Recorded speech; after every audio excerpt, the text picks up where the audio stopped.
Gio. BT and Sal. Kevin and Tiki. Keith McPherson, your nighttime host on The Fan. On The Fan. On The Fan. On the Fan.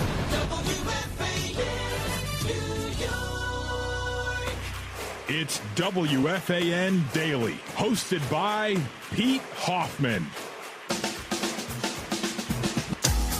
That's right. Another episode of WFAN Daily with your host, Pete Hoffman, and got a special guest for you right now.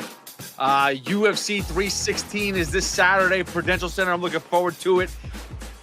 Featured fight on the main card, our boy Joe Pyfer. What's going on, Joe? You're facing Kelvin Gastelum, middleweight fight. Looking forward to this. Supposed to happen in Mexico, March 29th. Got rescheduled, but now you're healthy. You're ready to go. How you looking for Saturday? Looking great, man. Feeling on point. Feeling good. You know, getting the weight down. My biggest fight's the scale, obviously.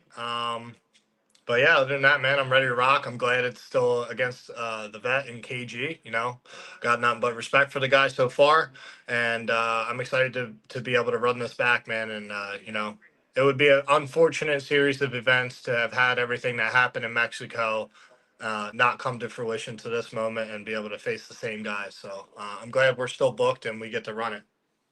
Dude, we're all looking forward to this fight because, you know, like you said, OG, Kelvin Gastelum, one of the greats, one of the guys that you love. You've seen the wars, the battles that he's been in. Looking forward to, we've watched you already making your way up the rankings. How do you see this fight going? Is this going to be an all-out war? Is this going to be one of the classic fights of all time in the middleweight division? I mean, if it makes it that far, man, I think everybody knows I have the power to put anybody out in this division. And I definitely have that on the forefront of my brain, is to be the first one to, you know, be able to knock out Kelvin and finish him. TKO, KO, doesn't matter to me. But, yeah, I mean, I think if I don't get him out of there, you know, early, I think it's going to be a nice clinic from me. And, yeah, man, I have the utmost confidence in myself and my skills and my preparation. And I don't think that he can compete with me at any level, whether it be grappling, whether it's just purely striking. I think I'm a lot more diversified. Obviously, you know, I don't have the track record like he does to prove that on my resume yet. But, you know, I'm 28 years old, man, and I haven't had the miles that he's had. And I think it's going to lean in my favor for sure, no matter where it goes.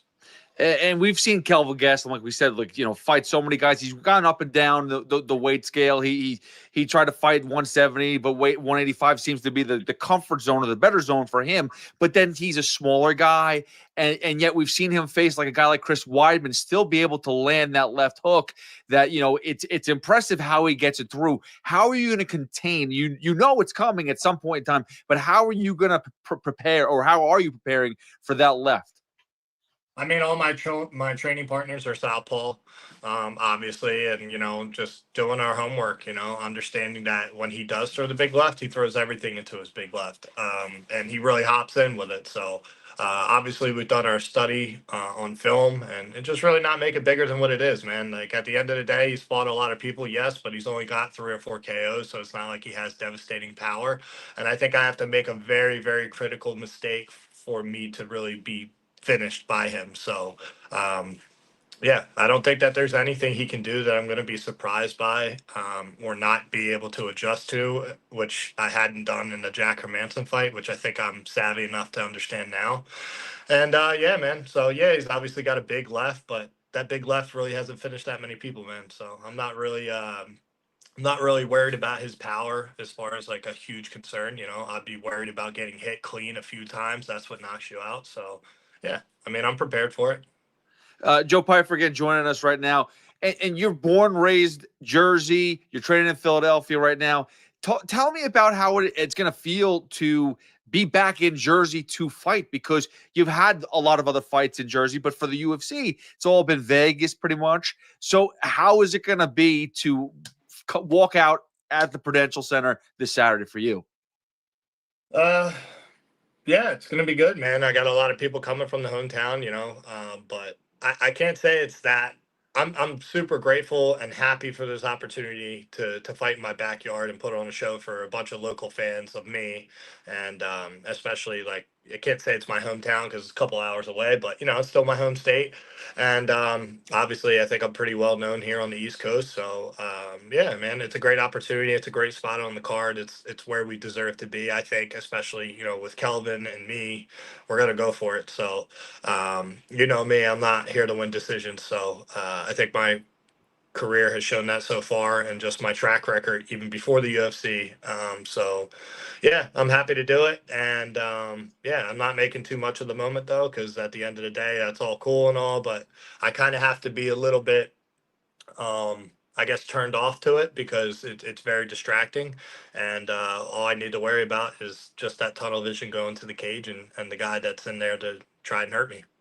Joe, I tell this to everybody because I don't think people recognize, again, like WFAN is a huge sports station. We're talking, Yankees, Mets all day. Knicks just went to the playoffs and got knocked out in the Eastern Conference Finals. And those games are epic, and the feel of the stadium is epic. The arenas are epic. I always tell everybody, you can't compete with a UFC event, though. Like the chills, just the walkouts, it's unbelievable. You just said you have to kind of block that out. How do you block it out? Because there's tons of distraction the whole day leading up to it. It's a long day for you, no? Yeah, of course it is. Just understanding that I do this every day, and the only difference between me and Calvin fighting in my gym versus in the UFC is that now there's a ton of people there that they say are important, but relatively not important to me. And they put lights, they put cameras, and you have the roar and the shaking of the music and shit like that, and that's all extras, man. It's just a glorified sparring match, kind of. And except for me, I have bad intentions in there, and I'm sure he does too. But it's just not making it bigger than what it is. It's very anticlimactic talking about it like that, but that's the reality of it. I do this shit every day, man, and I just gotta keep that mindset. Like, this is nothing new. I don't have to go out there and fight scared. I don't have to go out there and fight not confident. And I'm confident in my preparation. I'm confident in my skills. I'm confident I'm the bigger guy, stronger guy, faster guy. And this is a great fight for me to be able to prove that, man. So, just keeping my mind focused on the task at hand, which is what Kelvin Gastelum's asked. And I plan to do that. Well, I'll tell you this much, Joe. I know that you may have to kind of simmer it down, but for the fans, for the audience, for everybody that's there, it's a whole different feel, man. It's electric. It's unbelievable. Yeah. Watching it on TV, it's something that you can't miss. And I always promote it because what you guys do for a living, the preparation, like you said, that goes into it, it's incredible. Now, you, though, have a very different background from a lot of the people because of how you started out, where you've been through, being on the streets and stuff like that. Can you take me through how has it changed for you now that you're just kind of at this point in your career that you've got here, it just it's leveled out, or do you still think about where you've come from every time you step out there in the cage? So I used to do that a lot, like where I still do it sometimes, where it's like, man, look at how far I've come, or just remind myself I used to fight for nothing, just to be where I am now and not get paid any money, or would make very little money and was having fights and whatnot, like I am now. So yeah, sometimes every now and then I'll take a trip down memory lane and try to just be grateful and remind myself of how hard I've worked to be here and things like that. But ultimately, now I try to stay at the present, and really not compare myself to who I was or who I think I'll be, and just worry about who I am now. And I think that's helping me, deal with nerves and deal with you like your body naturally has doubts, right? Like you're afraid to get knocked out in front of people or whatever your brain drifts to at night that people don't like to admit. But at the end of the day, man, like I said, I'm confident in preparation. I'm confident in my skills, and I know I'm a bad dude in there, and I got devastating power, and I have really good skills too. I don't just have power; I have skills, and so yeah, man. I don't take a trip down memory lane too often, but I am grateful for where I've come from to where I am now, and I'm very fortunate.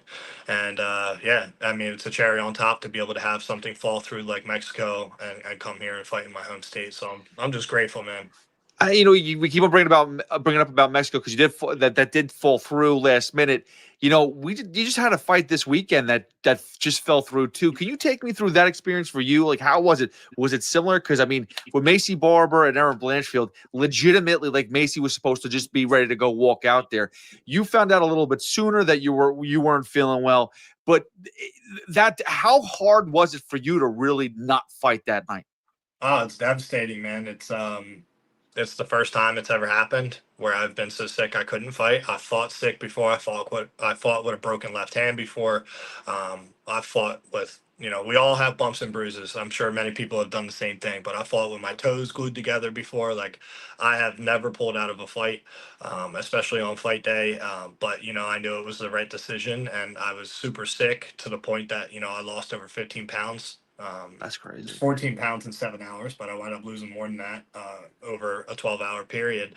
So, I woke up fight morning. First of all, I didn't sleep at all. And then second, obviously I was vomiting and shitting my brains out and had fever and chills and all these things. And it was just, it was one of those situations where it's like, man, I can't fight like this. Like, I just couldn't. There's no way. I know everybody is taking a negative outlook to what I said because I said something negative, but I stand on what I say. I don't think that it is a healthy environment to send fighters out to that kind of elevation, which I had prepared for, or that air quality, or the risk, let alone, because my issue wasn't the air quality, it wasn't the elevation, it was the food.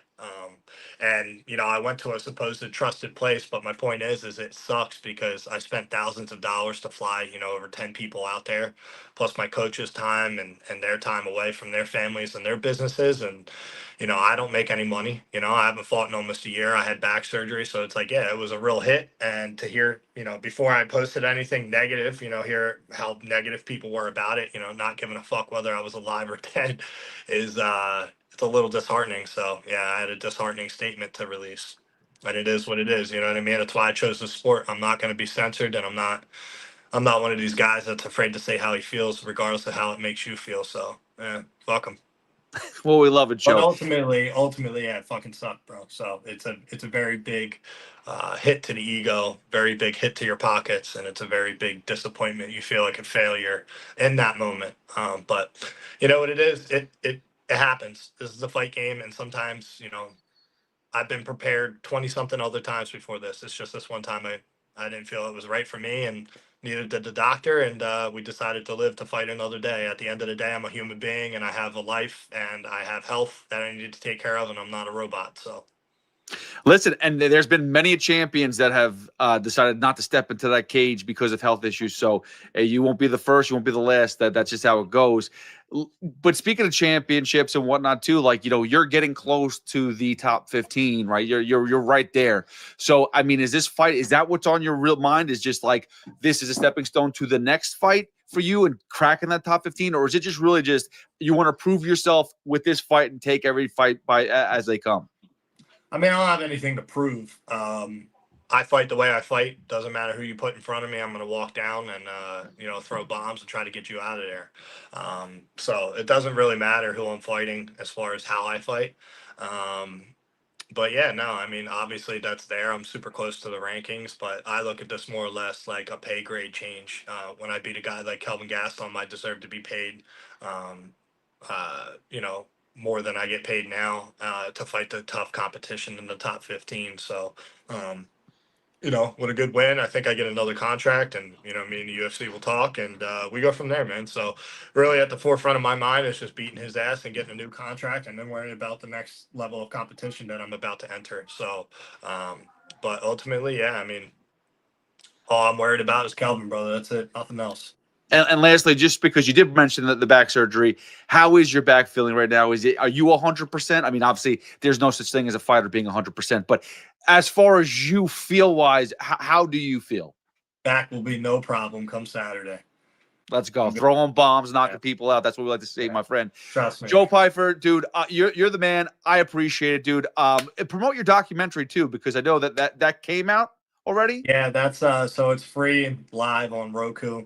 It doesn't cost any money for you to watch it, but if you do watch it, it means the world because obviously that's my story, which is sensitive, and it's only a glimpse of my story. There's a lot of things we couldn't put in there just because I'm not trying to bury people for life, and it's not about them. It's about my journey, staying in this sport and pursuing the UFC and getting to the UFC. So hopefully it reaches a lot of children.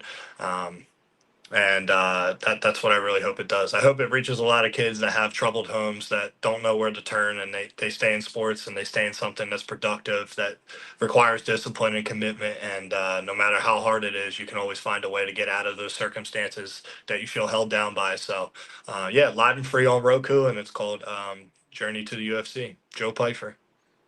Joe, thank you so much for the time. Looking forward to UFC 316 this Saturday, Prudential Center.